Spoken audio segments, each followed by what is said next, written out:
Hey YouTube, Awesome Rider here. Welcome to my review for the International Airing of Power Rangers Dino Fury episode 14. This is the big Lord Zedd return episodes, Old Foes, also part Halloween episode, part clip show. And how was it?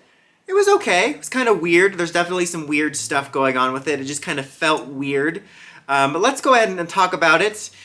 So Lord Zedd arrives at Void Knight's base in Area 62 to steal some Sporix Beast, and he's all cloaked up because they like to have their returning characters in these same cloaks. I think they get them all from the Cloaks R Us that Andros gets them at. But then not long after he shows up and starts fighting with Void Knight, who recognizes him, the monster of the week, or not more of the week because he survives, but the Reaper monster or the Necromancer monster, I'm just going to call him the Necromancer. The Necromancer shows up and he reveals that Zedd is under his control. And this is where they explain how he's back. Now, I've done multiple videos on Zedd's return, including one where I explain how he returned from the International Airing in France. And I was going to wait and see also if the English dialogue changed the perception of it, and it doesn't. No matter how many times I discuss this, I still get people in all caps curious about how he's back after the Wave of Good. But they explain it, that they revived him, or reincarnated was the word he used. He said, I reincarnated him from his most evil, at his most evil. And he also says he can revive monsters from any world at any time, which I feel has caused some confusion and will continue to cause confusion from people that don't think Dino Fury is in the main world. Dino Fury is in the main world. We've met Mick, who arrived from space. He's from Ninja Steel. Ninja Steel is in the main continuity, the main world. So this is in the main world. This isn't RPM world. This isn't Dino Charge world. This isn't a new world. I think he just said that to clarify his powers, and maybe since he's alive to use later. He also says any time, which I've seen people think that this means that Zedd has been pulled out of time, which I'm not going to 100% take that off the table because Zedd's obviously going to appear again, and they could clarify that. But I'm 98% sure, 99% sure he's not pulled from time. Because if they pulled him out of time, that would create even more problems than what they're doing now. Not to mention, if they pulled him out of time, he would have had his staff with him. And they make a big deal about how he doesn't have his staff with him, which is going to be important later because Grid Battle Force has it from when they got that chest during the events of the Beast Morphers series. And there's going to be a Grid Battle Force Beast Morphers cameo in the form of the Commander, which in all likelihood will tie to this storyline. I'm not saying for sure, but regardless, he would have his staff with him. But it's a present-day reincarnation. So either Zedd died sometime after he was purified and has been reincarnated now, or as I said in the video, just his evil half died and has been reincarnated. But basically, this is the Power Rangers world, guys. It's not that hard to think about this. He can just reincarnate people or resurrect them from any point in their lives. It's a little weird, but it's not that hard to wrap your mind around. Like, for example, if he did this with Tommy, he could resurrect evil Green Ranger Tommy instead of Professor Tommy. So that's the way it works. Nothing has changed based on the English dialogue. But that's how he's back. Meanwhile, the Rangers are getting ready for a Halloween party, and they're all talking about what they're afraid of, and Ollie's like, well, I'm not afraid of anything thanks to science. It's really hard, isn't it? Not being a douche. He's doing that thing where he's being kind of arrogant about the whole science, not being afraid, so they try to come up with a haunted trail. If you want to see a better story of this, there's a great episode of Bob's Burgers where Luis has never been scared before, and it's really funny and more entertaining than that story. But they set up like this haunted trail for him to scare him. And when they're doing that, they get attacked by Zedd and the other Sporix Beasts, and they get, like, put into these sleep cuffs, and then Ollie gets attacked by the Sporix Beasts that have been resurrected. And, you know, obviously they did this because they had the Ryusoulger footage for this, but I thought it would have actually been cooler and more scary, quote-unquote, for Ollie if he would have ran into Lord Zedd. But Ollie's the only one that makes it out while the others are kidnapped, and they're kind of waiting for Ollie, and Ollie recognizes it's Lord Zedd, and they kind of go to confer about this. They say, oh, we got this Legendary Ranger database from Mick, let's look into it. And then that's when we do some flashbacks showcasing who Lord Zedd is, and they do address that he was purified by the Wave of Good, and the fact that they can't generate that much energy again to purify this version of him.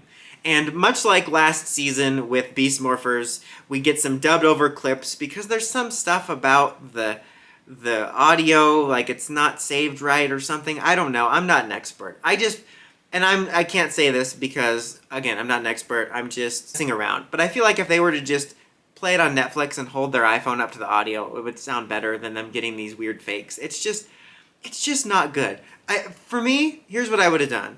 I said this last year with Beast Morphers Clip Show. Instead of having these weird, like, royalty-free sounding voices that just sound strange for the clips I'm talking about, like for Rita and Alpha, who sounds kind of like Alpha, but it sounds like someone doing a parody of Alpha on YouTube.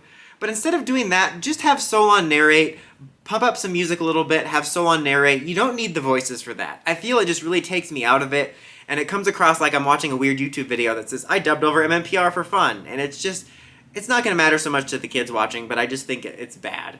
And they also watch a clip from Beast Morphers because they recognize that Zedd has a collar on. It's the same one that bounty hunter guy used, which is a nice touch. I don't know if that'll be tied to the Beast Morphers cameo, like, oh, this Sporix Beast, got the collar from Grid Battle Force that they had in stock somehow.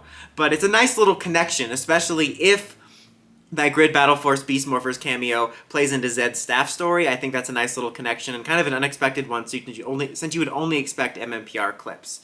But basically, that's how they discover, like, Lord Zedd probably doesn't want to be controlled, so their solution is to basically let him loose, which is a risky gambit, to get the Rangers free and to fight the other Sporix Beast. And they fight Zedd, and they sort of overwhelm him a little bit, and he takes off. So he's in the wind. He'll 100% be back later.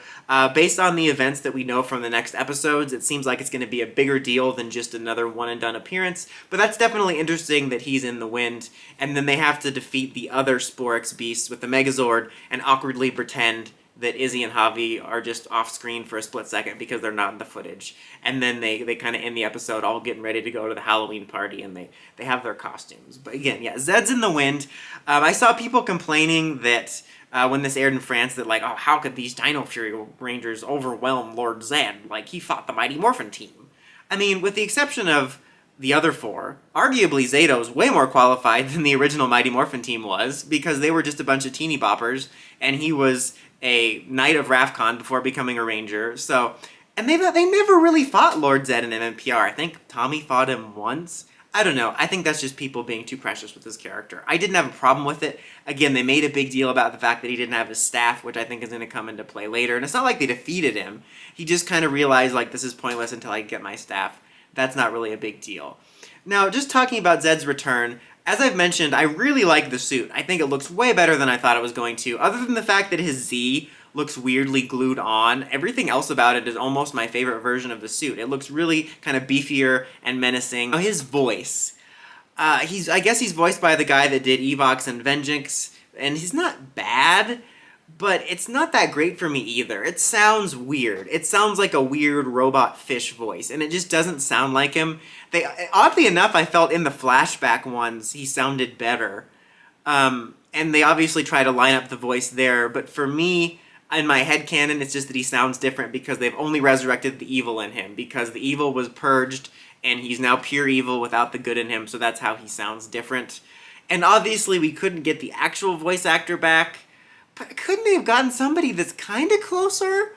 When the Necromancer guy showed up, and he said, "That's enough, Zedd." That was a terrible. That sounded like the Cookie Monster, but whatever he said, he sounded more Zedd-like in that moment. The Necromancer monster had more of an accent voice, but in that one line, he had kind of a deeper sounding voice and not this weird metallic-y aqua voice. So it's such a big thing, and it's not like, oh my god, they ruined his character. It's just, it makes it come off like we're watching a fan film. It's just weird.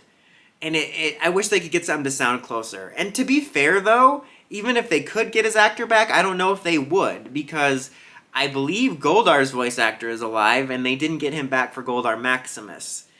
And so it doesn't sound like him, and it's just not... I feel like they could have gotten a better performance. So it just makes it overall feel weird. But I'm definitely interested to see his role as the season goes on, since he's in the wind, whether it'll be this season or next season or both. And the Necromancer monster is also still alive, so it'll be interesting to see if they use him later.